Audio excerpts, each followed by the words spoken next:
feel good. And I'll probably be somebody else in 10 minutes. You know how they go on the Nosy Neighbor Lady show. While we rocking our natural for the natural good. Don't be ashamed of your real hair. But it's still a natural do, okay? It's not all of mine, no, but it's a natural do. This all me up here and back here. That's me. That's me. No, I'm your Nosy Neighbor Lady. This your Nosy Neighbor Lady show. I was talking to one of our neighbors, Miss Darling. Miss Darling P. She... You know, we've been referencing the coldest women ever. And I thought about a video about, which is this video, about black women's other black love option.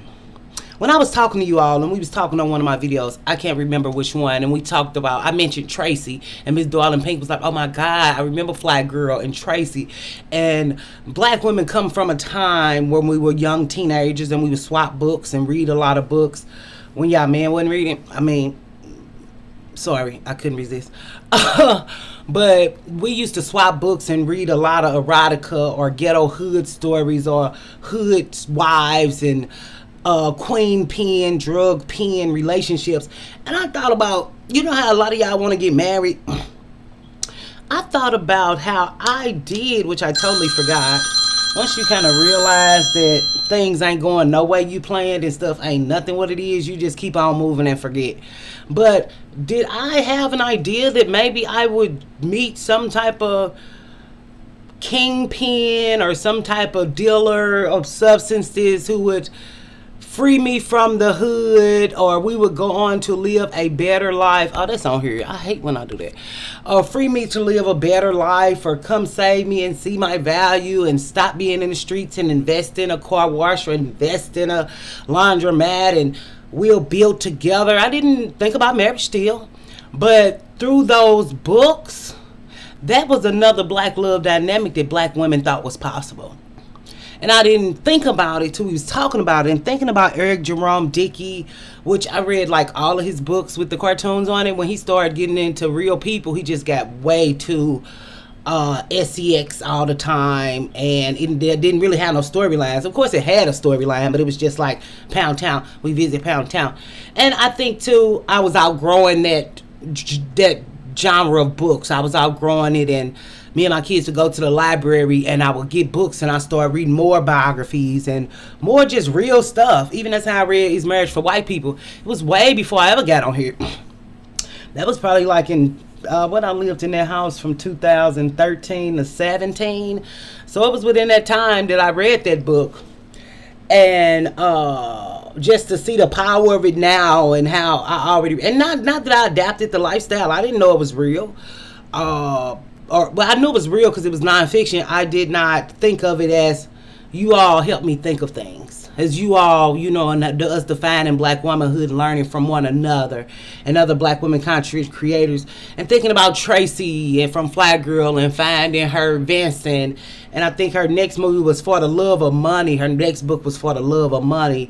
And these books that were usually written by black men that Jezebel does, that made us lust and long for physical, you know, attention or physical activities, or you're reading these things to feel stimulated, which is nothing wrong with that. White women do too. Everybody reads these type of books. Because I saw a funny thing one day where they said, I don't watch PORN, I read it. I'm a real woman, or something like that. And just how we glorify this in our culture as women, and glorifying the pain, and can he put it down, and can he do it like this and like that. And I guess this is a calling from the bill collectors and the funds that want me to donate people, and people who say I got a vacation property in Las Vegas that I would know about.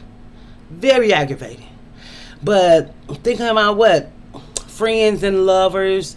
Eric Jerome Dickey did that. Milk in My Coffee was a interracial tale. I don't remember feeling weird about that back then.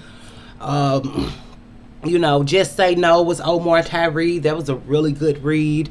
The guy ended up jumping in front of a truck at the end, girl. That was a good read. I actually read what is his name? Something Harris. Because you know I had a gay cousin. He was like, you got to read this book.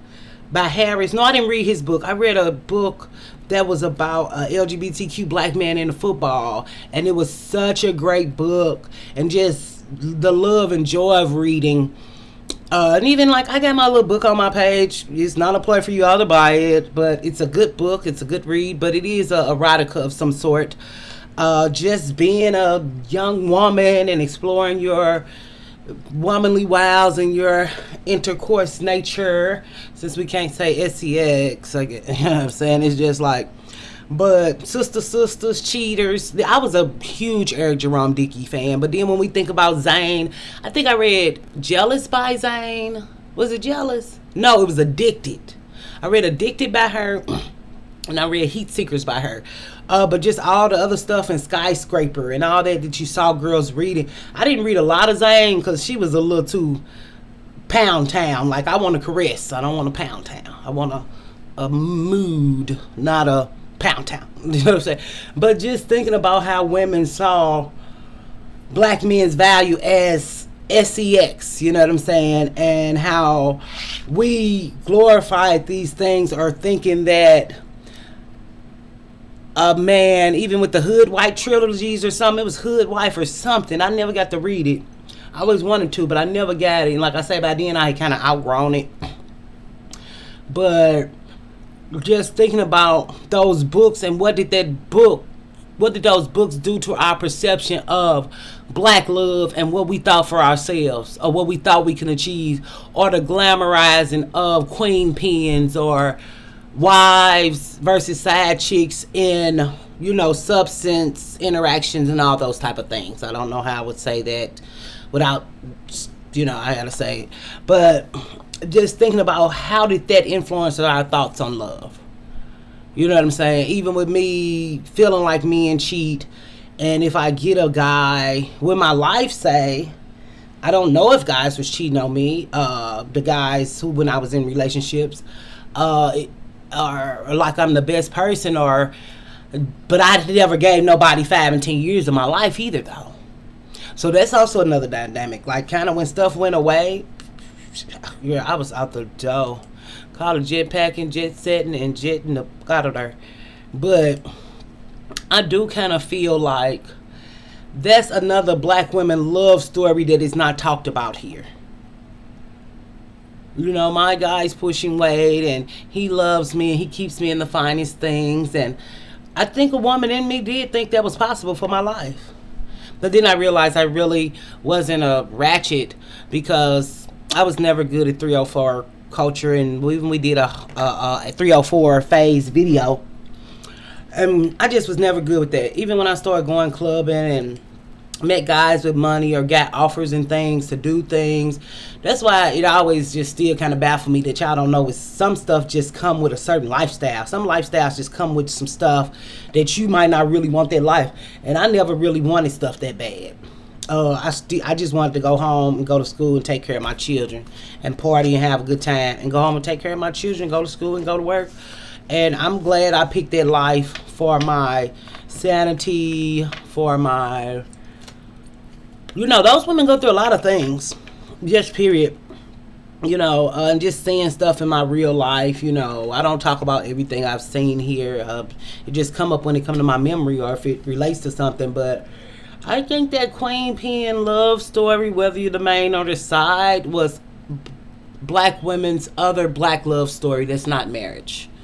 When I say where y'all get all this marriage from, now I see the other piece of the puzzle when we was talking about the Zanes and the Omar Tyrese and the Eric Jerome Dickeys and the, I know it's some other people I'm forgetting or leaving out, but I was a big Eric Jerome Dickey one.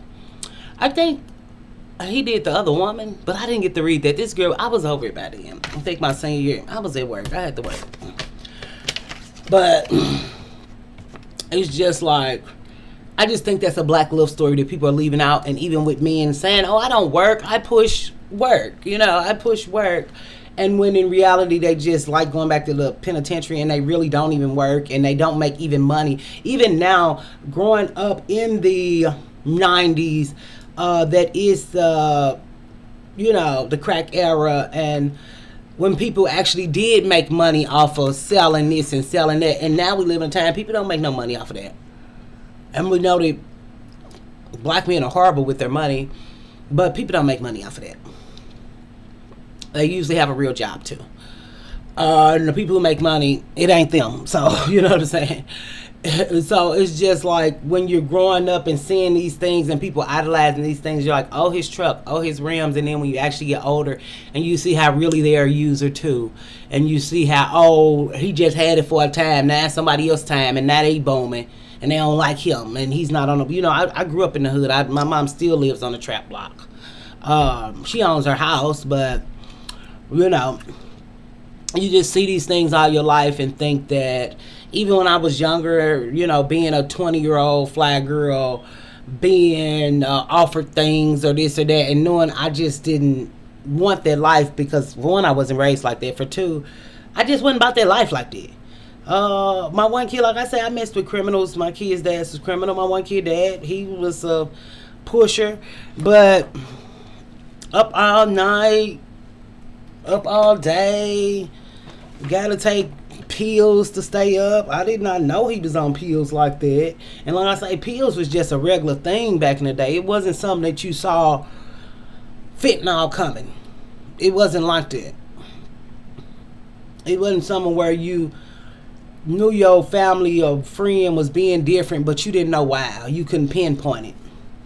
You know what I'm saying? So it's just sad, but that's another black love aspect that I wanted to get into. I did the best I could. I don't have that much on it, but it's just an alternative to why I don't really think every black woman was seeking marriage. And even if I want to be honest or transparent, it was a girl in me who thought somebody would come save me, but it was also a girl in me who quickly got over that, because once you get in real life and see how these people really live and function and the stuff they want women to do and how they really treat women and the things they go to through, and you know me, I was always telling people, I meet men, oh, I'll do this, I'll be like, don't do it with me, don't do it around me. I'm telling you, gonna tell me?